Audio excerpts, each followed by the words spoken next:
Hello everyone, we are joined today by James Elston, Director of the Dubai World Trade Centre, to discuss all things events and discuss Dubai itself as a ultimate event destination.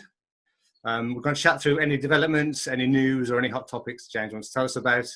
So firstly, James, on behalf of the Sheer Edge training team, welcome. And secondly, thank you very much for your time today.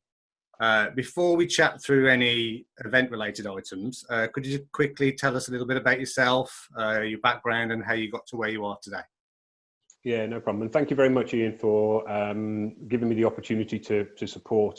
So I've been over in Dubai for the last couple of years now, having been at the NEC Group for 6 years prior to that.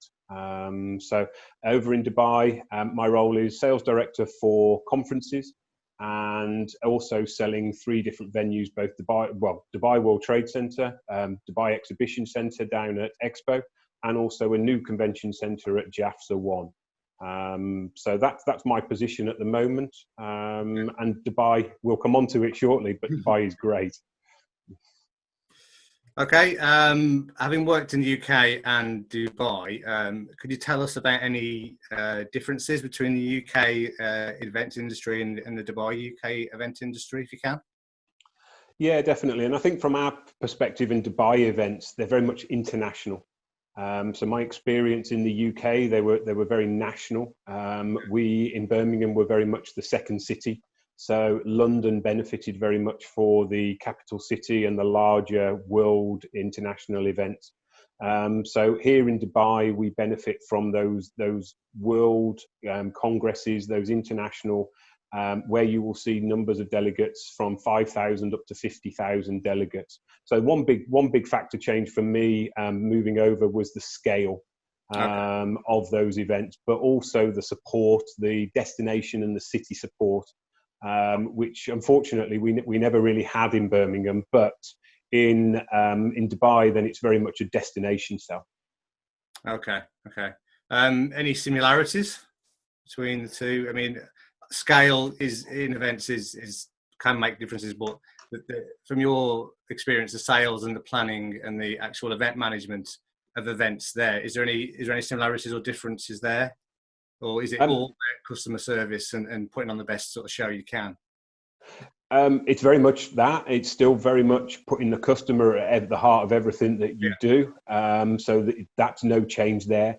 And actually for us, even if it's 5,000 delegates versus 500 delegates, it's still pretty much the same process. And so we work very closely, the sales team, with the planning team. More so probably in Dubai than we did in the UK. But actually the whole event process, from the receiving the inquiry to the final invoice, is absolutely identical. And the Dubai World Trade Centre worked very closely when setting up with the NEC Group. So there are amazing amount of similarities, having had quite a lot of people make that transition from Birmingham to Dubai. Okay, interesting. Thank you. Okay, so how long have you been in Dubai again? Sorry. 2 years. 2 years. 2 years. And how has the events industry changed over those 2 years? We'll go into the current climate in a moment, but what developments have you seen over the last couple of years since you've been there? In Dubai specifically, we've seen the return of large events. We're seeing that Dubai has fantastic connectivity. So we've got the busiest airport in the world in terms of Dubai. And so what you're able to do then is you've got direct flights from all over. So that really puts you as a hub for international events. And so the number of events over the last couple of years has just increased tenfold. Obviously, we were building towards Expo 2020 as a destination. But as a whole, prior to this situation that we find ourselves in now, the events industry was in great health in Dubai. We were seeing a lot of repeat events, or people returning that usually have a 10-year rotation, but actually looking to return to Dubai after 3 or 4 years. So events industry over here was actually in good shape. Yeah, that's here too. Okay, so talking about the current situation, in as much detail as you can, How is the events industry and the economy in Dubai at the moment? There's no easy way of putting it at this moment in time. I'm smiling. The word I would put is it's a challenge, but it's certainly a delicate situation at the moment. There is no necessary end to this. We're confident as a venue we'll be back putting on events from October this year. And given the current climate, given what we know, given everything that's going on, that's the best guesstimate we can do. And we're speaking to those clients who've got events planned for Q4 this year, and we're doing that on a weekly basis to inform them of what's going on. But our plan as a venue is actually to have business and events back in the doors and back in the venue by October this year. Fingers crossed. Fingers crossed. I hope that works for you. So just regarding the economy, obviously, you know, from our history, I've worked on very large events for Birmingham and the city and the country at the venue we used to work at. How much is the Dubai economy depending on large scale events? Is it a one-off thing, or is it a massive part of the economy that these events affect? Oh, huge effect. The economic impact is into the billions of the events. So it's crucial to the economy. It's crucial to the city. It's crucial to investment and development, and that's reflected by the Convention Bureau and the tourism authorities as their support for events and international events. Our national market is quite small. So one big change with my role in Birmingham was we were 90% national, 10% international. Here it's the complete flip. In terms of 90% of your revenue is international. Dubai has it's focused on leisure, and it's also on business as well. Most visitors to Dubai are leisure. So we'll see over 18 million people on an annual basis leave the airport and visit Dubai. So it's still one of the most popular up and coming places, and for sunshine, that's something we've got in abundance. So 12 months of the year.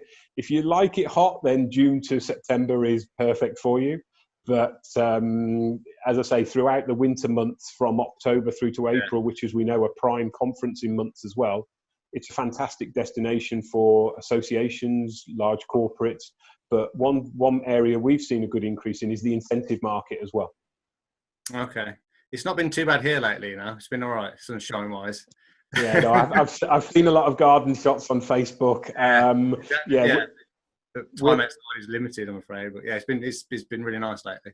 Yeah, we're pushing 40 here at the moment, so yeah, and soon it will be the high 40s. So it's takes a bit of getting used to be honest with you. But as I say, the winter months are just beautiful. Yeah. Starting to get jealous now. Okay, so just a quick question regarding the events that have cancelled or postponed or rescheduled. So the events from sort of February to say October time that are rescheduling or cancelling, or are you finding it difficult to reschedule them into your diary for the coming? Do people want to reschedule, or are they just cancelling, or are they booking next year? Is it? And I presume that's a difficult situation to rebook events which into a diary that's probably already filled next year. So is it difficult to reschedule and rebook events?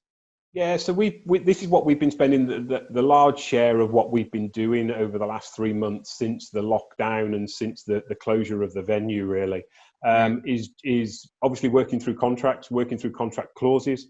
The Dubai authorities issued a statement very early on that there would be no cancellation charges for any events affected by the current situation. So that put a lot of the organisers in a very good frame of mind straight away.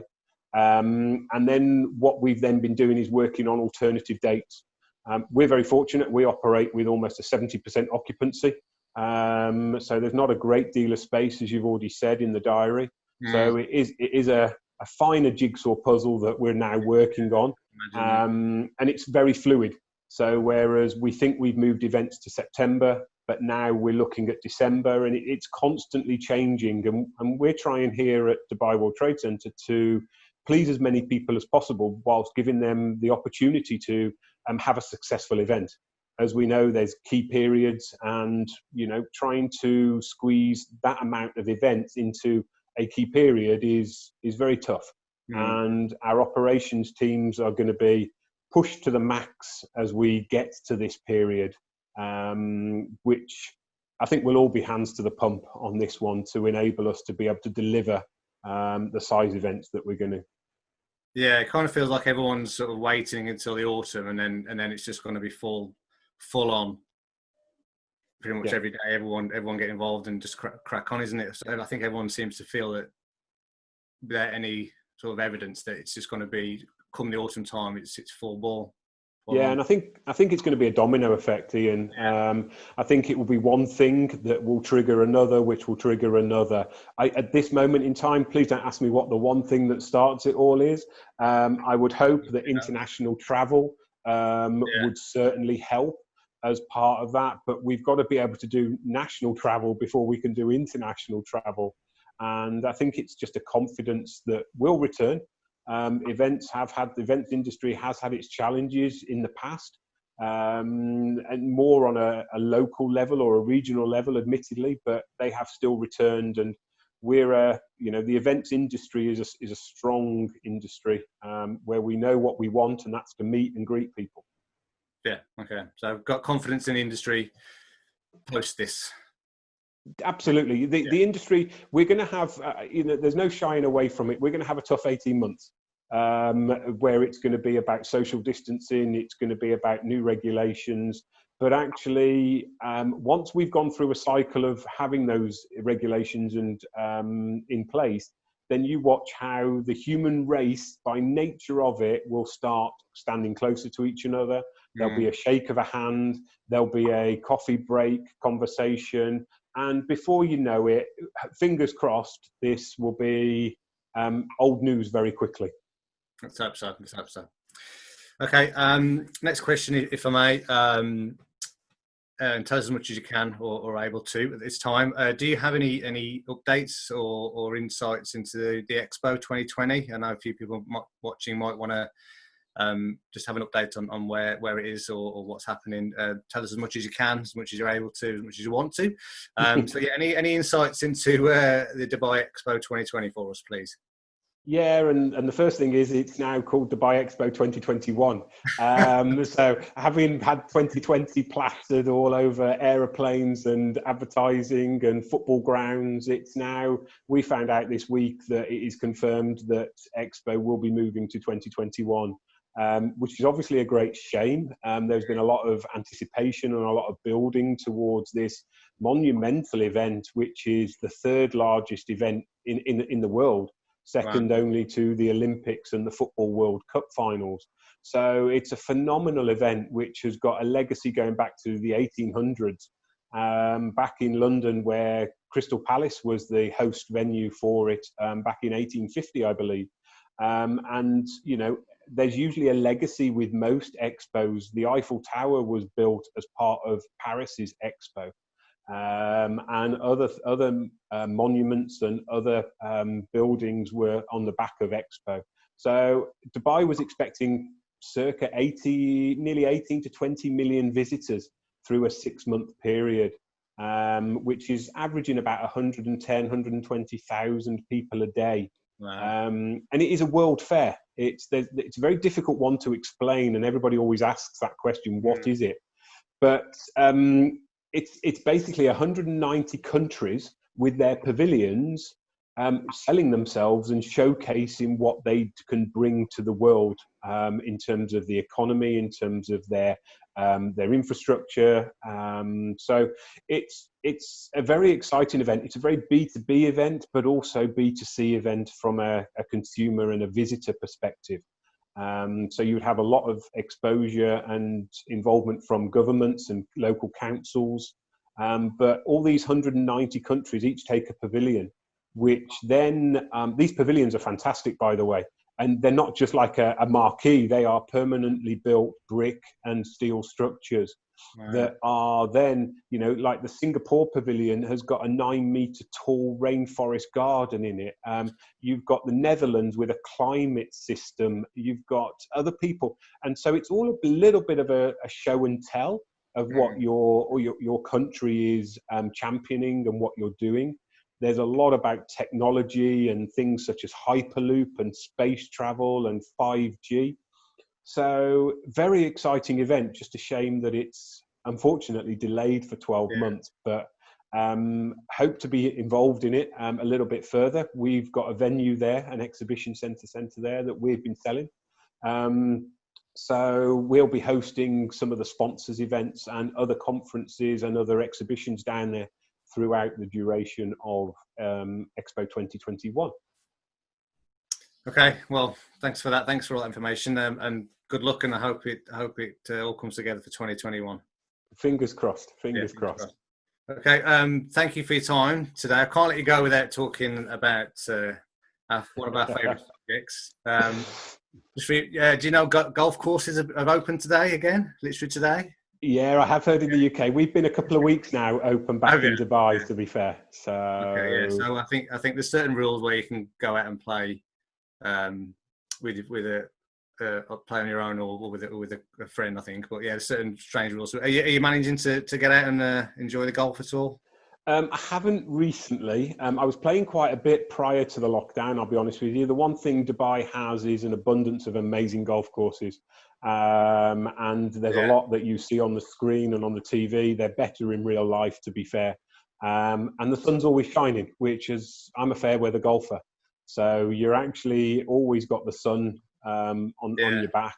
But no, so hopefully now that they've reopened, and work's just a little bit busy at the moment, but I hope to be getting out in the next couple of weeks. I've received an invite to play the Majlis, which is the home to the Amiga Desert Classic, which has been on the list of mine to play for a while now. But yeah, you would love it, Ian, definitely. Here. I'm very, very jealous about your sort of Monday morning Facebook posts where mine used to be the M6 and yours was always a golf on the golf course with the sun shining. But there's a lot of water on these golf courses, Ian. So I certainly bring a lot of golf balls. What water? That's what it is. So is that your favourite golf course you mentioned, just or?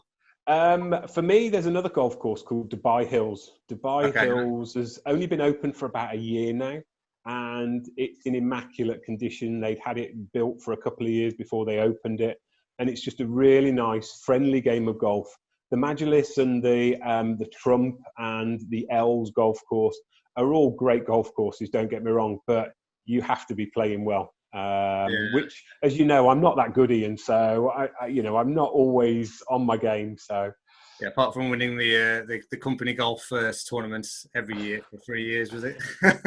Nearly. But I'm sure somebody else is winning it now. Not me. Okay. Finally, anything you missed about the UK at all? Not the rain, not the cold, not the dirty dogs. In terms of my retrievers coming back brown, they literally come back the same colour when we go walking. The people, I'll be honest with you, Ian, are the thing I miss most, and you really do appreciate not only your colleagues but your friends and family when you're away from them. I haven't been home back to the UK now since last summer, and it was only the summer, so I probably only spent about 7 to 10 days in the UK in the last 2 years. And so my parents and family, but the quality and the people that you work with, you don't appreciate till you're actually not with them. And so for me, I think the events and the Birmingham in particular is in a strong position. So fingers crossed that continues, and you never know, I might be back soon. You never know. All right. Well, I'll hopefully be able to join you out in Dubai for a round of golf sometime in the future, hopefully before you come back.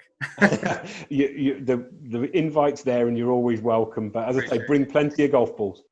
Appreciate it.